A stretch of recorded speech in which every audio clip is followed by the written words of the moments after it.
So,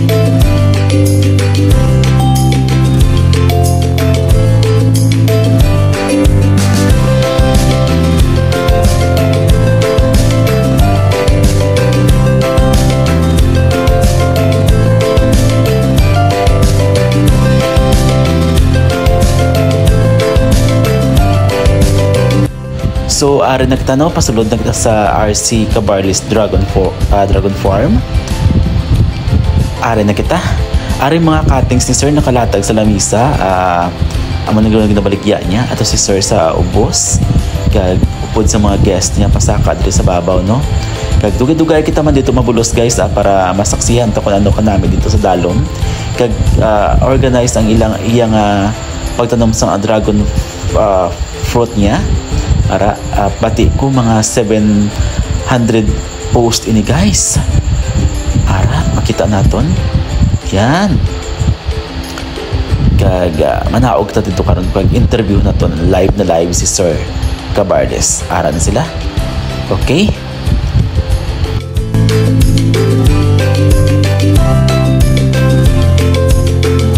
So, ara na kita no, palusong na kita sa may farm mismo ni Sir Cabarles para aton siya interviewon diri sa sulod mismo sang iyang dragon fruit farm.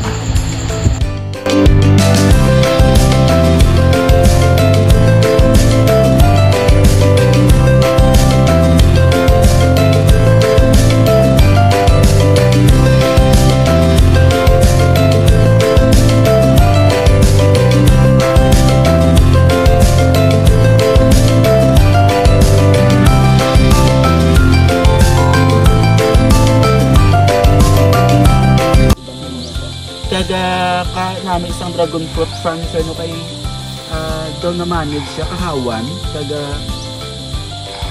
nakuha mo sir no na pwede ka intercrop da sir mo sa dili sa tunga kay iban ba kita mo ikit siya pero ang imo daw may antad di siya.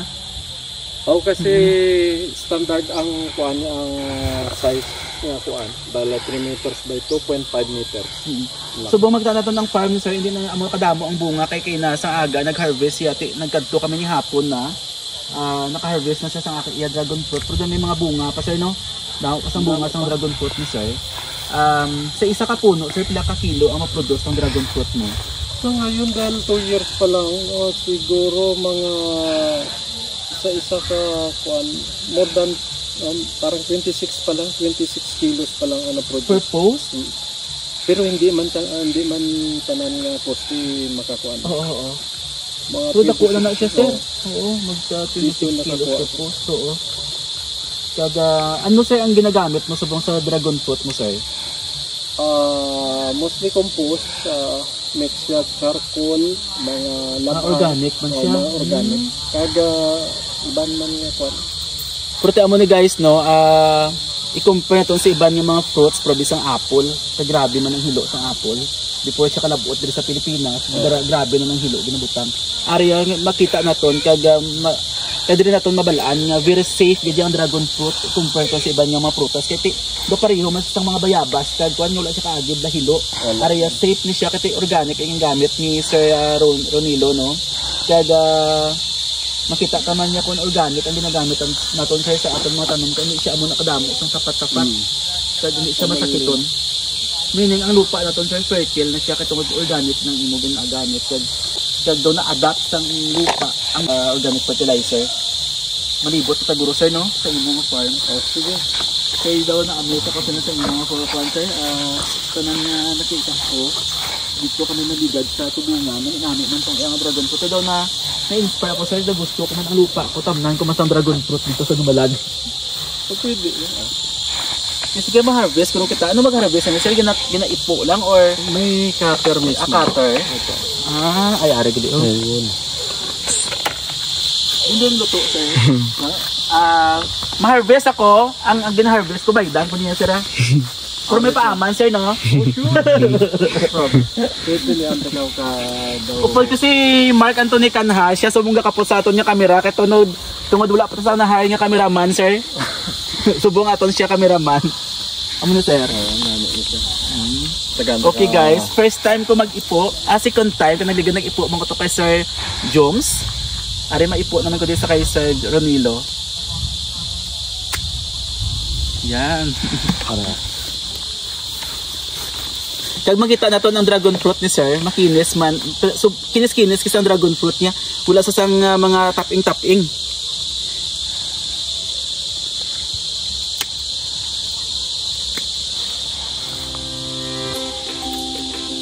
Kag ibaligya nato ni karon na aton nga ginkuan. Display naton sa Dika Homes. Oo, pwede. Oo, Pwede pa na. pwede na siya. So, ari si Sir kag si Sir Well, nag-harvest na sila. Yan pa din, Sir. Why gali bunga ang yellow ni Sir? May bunga pero hindi siya hinog. Ang yellow mo, Sir, ano lang alat? Anong variety ang yellow, Sir? Golden Isis. Golden Isis. Sandaan mo? Australian. Golden Isis. Tingnan ba nila daw 2,000?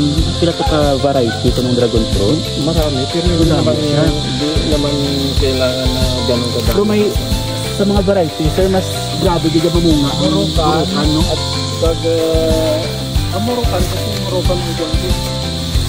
Wow, ganda ng balat ng Grabe. skinis. Makita na ito, bugat siya. Bugat ang dragon fruit ni Sir, kabugat. Para magpulo ka kilo ka ng ma-order mo, bit-biton mo pabalik sa Iloilo. Display na to dito sa kwan para manegosyohan natin. Sir, no? Oo, Sa Kitty pala nga daan. Ay, di pa din, Sir. yung mga ito ka namin. Kung na...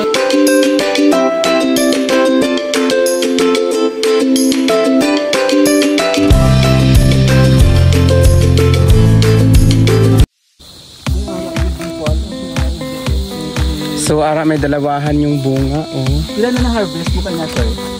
Mga pila na ka-kilo. Kung talaga... Bali, 1 week na itong harvestan na yun.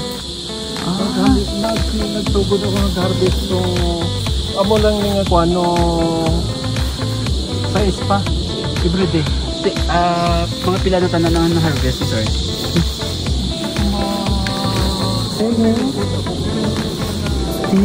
Pero damo na kasi siguro subo nga August. August po, Mga amon, di ba? mga sa 200 to 300 kilos. 300 times mo sa 50. 180. Grabe ka magpating, Sir. 150. Ayan o, makinis. Mga pila na ni Amon ka kilo man.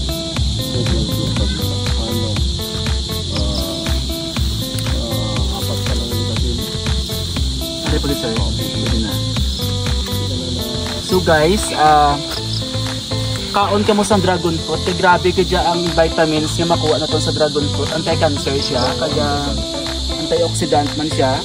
Kaya basta ko damo liso nga prutas, mas healthy kuno katama ang prutas nga mas damo sa liso. Ang pinaka-nutrient gid ang prutas sa liso mo. Basta ang extract. Gusto ko makapag mo ito ba? Meron kami hiningi doon na natanim din ganito. Dagdagan ko na lang, mga Sir, tatlo. para ibenta namin doon sa subdivision. Kahit hindi ganun kalaki pero balinin. Grabe, no? Wala kita nakita diri nga may batik-batik or may amuri nga Ayan. ang kwan ni Sir ang iyang dragon fruit. Daw nakagluta tayo ng ang dragon fruit kasi kag nakakujikso kung sa tao. Oh, marami na kaming harvest dahil dadalhin namin sa subdivision.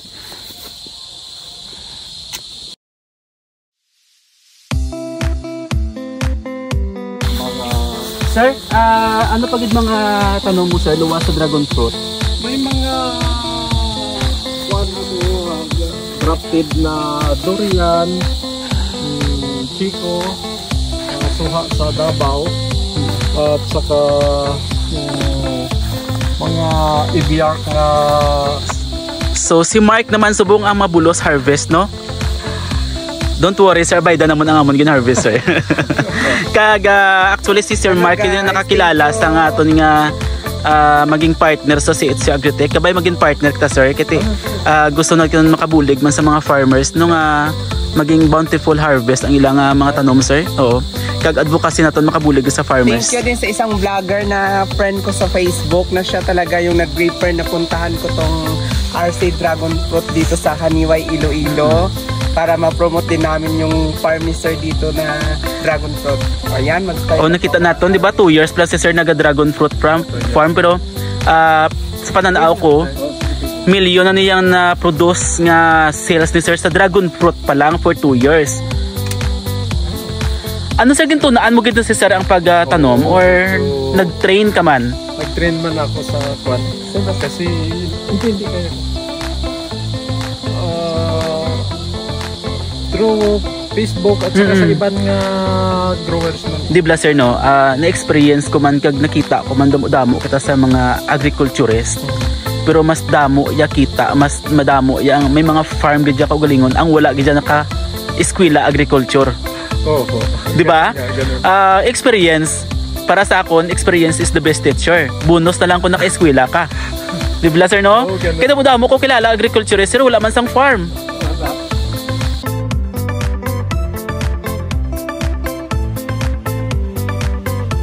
Welcome to RC Cabalos Dragon Fruit Farm.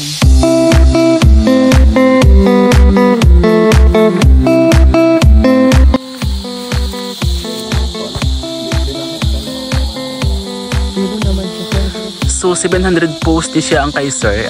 Wala pa kita nakakadto sa punta no. Kag may mga bakante diri nga lupa guys nga pwede. Ang bakante ni sir may plano katamnan.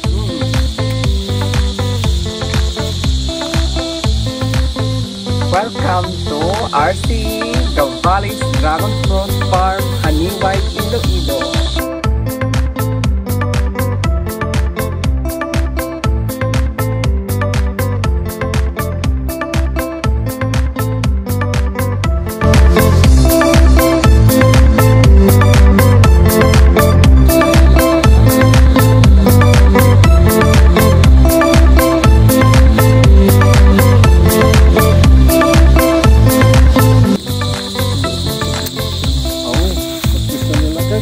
Tested na nito sir kung tamis ng Kag sa kag nakatila ako kay nasang dragon fruit ni sir no. Super tamis gid siya guys.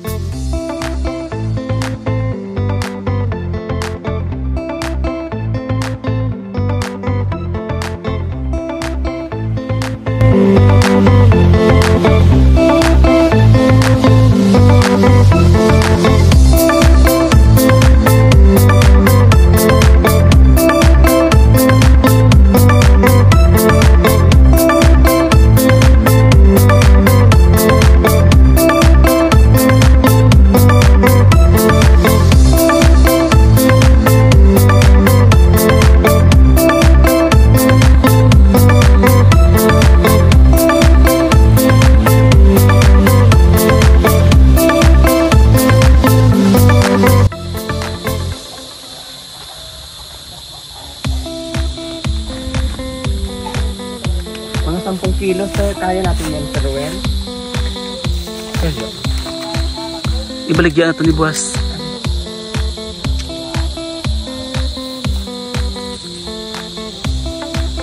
Dugay na isa sir nag-harvest po sa aton nga dragon fruit dira no pa. Hindi na mo ni kadamo na sang bunga. Pero damo pa ni makuha mo sir no? last harvest na lang. Last harvest na subong. Tapos ang katapusan ni Ara, pero hindi na kami ganito. Ayun ang mga may nagagawa nga ano.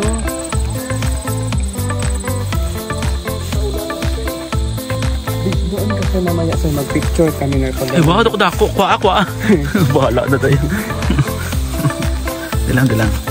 Okay.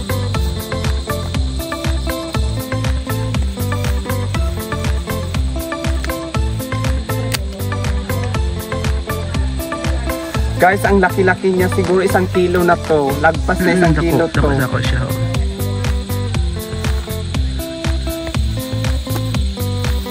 Si sir. ano, dagdagan to. Sige, dugangi. Isa na lang, guro.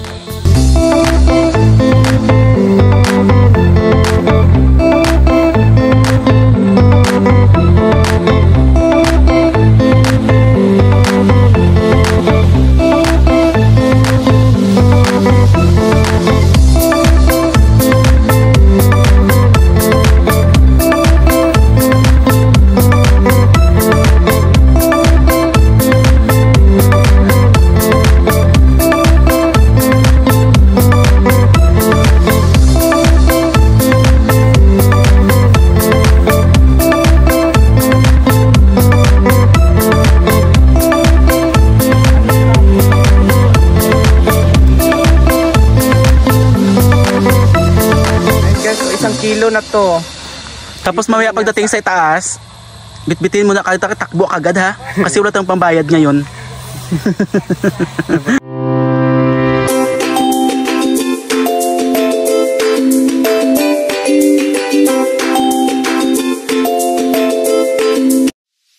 Yung pinakita ko na yung kulay pula yung balat, pero pagbuksan mo to kulay puti yung loob, hindi to kulay violet na kagaya ng ibang dragon fruit na ano. Ito yung sabi kong variety na bago ni Sir dito.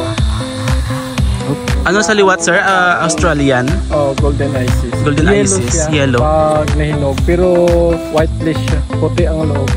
Pero pag hinog na sa anong kulay ng Sa loob, puti. yung sa labas? Yellow. Yellow din. Ah, okay. Amo na siya ang isa ka variety ni sir. Ang isa ka. Pula din siya yung balat niya, then yung pagbuksan mo puti yung sa loob. Nakatry ako nun sa kaibigan. Golden Isis.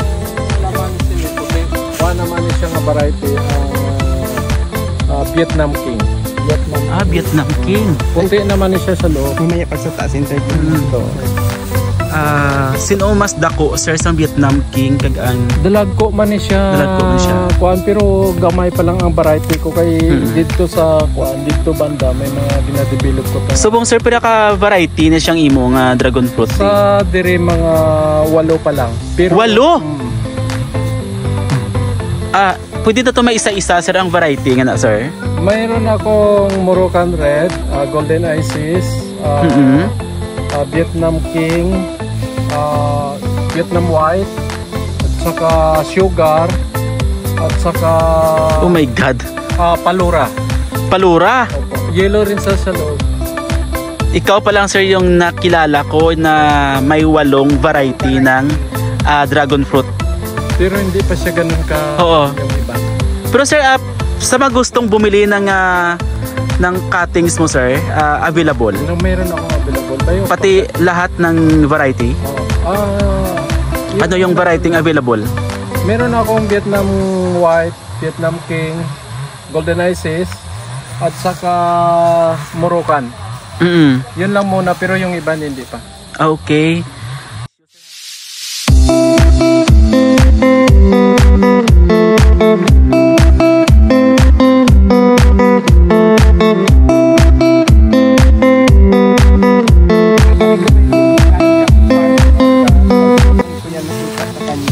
Pero sir, may tanong ka subong sir sang 8 na ka-variety? Ay, oo. Iba na is it. Ang ito daw, hindi ko pa na-try ito na kuan, pero ito ay pinakamatamis na kuan sabi nila. Ang is it nito. Yung sugar dragon. Sugar dragon. Kaya sugar siya kasi mas matamis siya sa Moroccan. Tapos kakaiba yung lukulay niya at yung laki ng dahon compare mo sa mga ordinaryong dragon fruit. Ito po yung dahon niya guys, medyo pahaba na hindi siya mahalapad sir, no? Oo. Tapos yung iba mong mga variety sir? Dito pa sa punta. Okay. Okay na sir. At least alam namin sir na 8 variety yung dragon fruit mo ngayon. At least alam ng iba at pwede silang bumili sa yung mga cuttings mo. Yung iba na mga cuttings ko, mga next year, pero yung mga Moroccan, yellow, at saka itong mga puti, Meron na. Sige. Ayan na, pwede na tumatanim. Oh. Pero pang pantanim kasi dapat malinis. Mga ganun. Wala siyang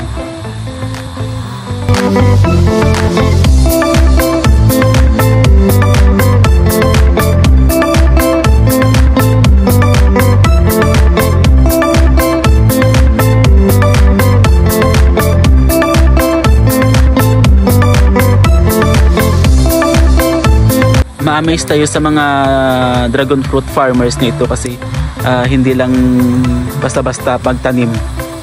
Grabe yung dedication nila sa pagtanim ng dragon fruit.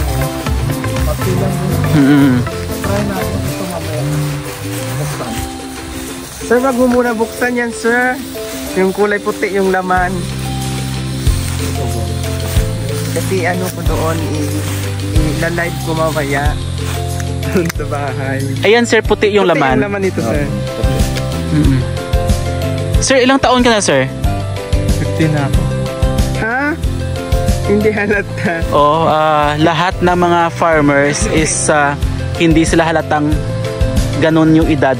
Mas bata sila sa personal.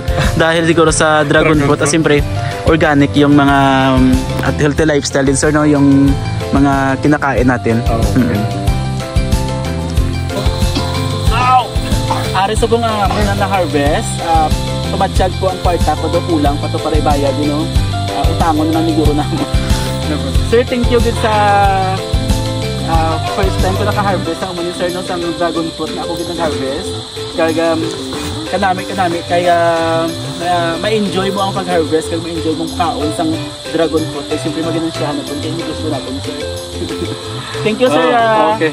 Salamat man. Hello, Cabarles. Sa barangay Ubian, Haniway, Iloilo. Siya di ang first na itong nginging katuan kaya para matsyag ko. Daw siya may pinakalapad ng dragon fruit dito sa Iloilo siguro. Nalipat na 20 hectares ang dragon fruit cultivo na sa Iloilo. Siya ang pinakalapad kasi nasa 700 posts. 700 so 700 pa lang, ha? 700 pa lang na. Thank you, sir. Congratulations, Kiwat. Kaya kabay maging partner sa CLC Agritech, sir, sa ating technology organic solution for farming at sa waste management. Thank you, kag madamong salamat sa tanan.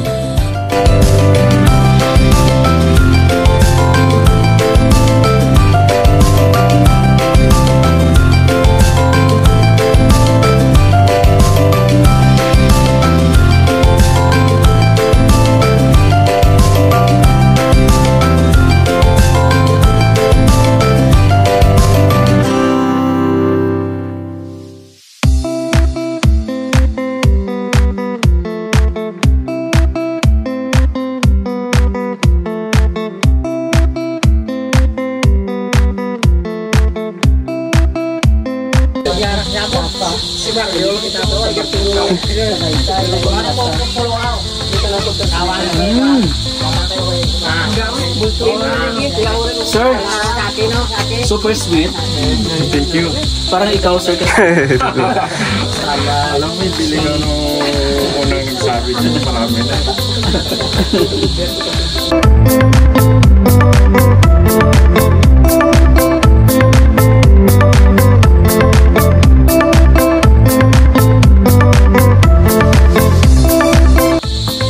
Ano din sa farm, sir? RC Cabarles Dragon Fruit Farm. Located sa Barangay. Welcome everyone sa my RC Cabarles Dragon Fruit Farm.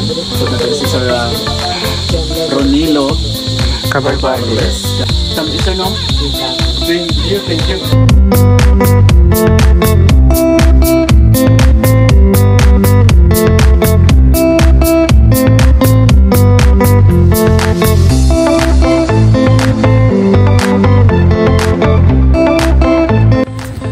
Ayan, no? Sabi ko sa'yo, ayan. Ito yung anong variety ulit, sir? Vietnam White. Vietnam White. Pero maliit siya. Yan, nakita mo sa rooftop nila Nini doon sa San Jose Antique. Ito yun, Vietnam White yun.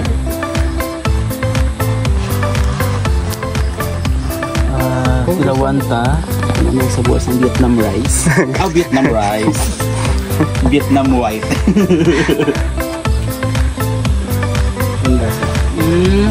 Din mas nami.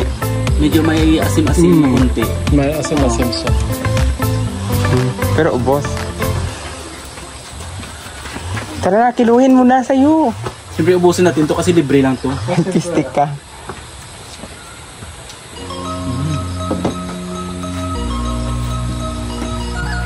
Kiluha rin, sir. Ito sure, ito na puti. Ito hindi natin sure kung puti. May pagka-aslam-aslam tanan, no? Namit pa saburo niya? Pero namin. Pulang. So guys, tapos na kita sa RC Cabarles Dragon Fruit Farm. Mapuli na kita. Let's go! So wala kita nakabantay isang jeep, isang bus nga CBL, no? Ang meaningless ang CBL, katol boto ni Lolo. Man siya meaning. Kaya katol ang boto ni Lolo. Wala kami nabantay na lang. Diretso kami subong sa Dika Homes. Nag-agi ang taxi driver. Ang guwapo na kanya driver. Sino nga alam mo, sir? Ayun eh. Si Sir Eric. Si Sir Eric. I-vlog niya na. Biyahira Taxi. Actually, ang napamatian nila sa una 105.9 Wild FM. Subong Love Radio na sila. Pero pwede na itong masaylo sa 105.9, sir.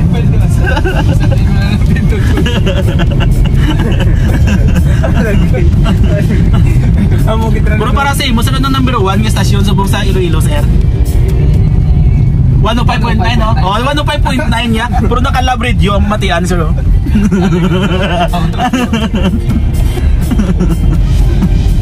Ara naka 105.9 na, sir, sir. Si ano yung full name, sir? Eric Montelora. Ipag-greet na doon sa Wild FM. Everything ka na, sir. I-greet, sir. Sige, mapuli na kita kay kapoy-kapoy man nagkadto sa Dragon Farm ni Sir Ronilo. Nakadusi kami kakilo, napilitan kami bakal dusa kakilo ang dragon fruit lang. Di subong hindi na kami magluto sa bugas, sir. Dragon fruit lamang kanon.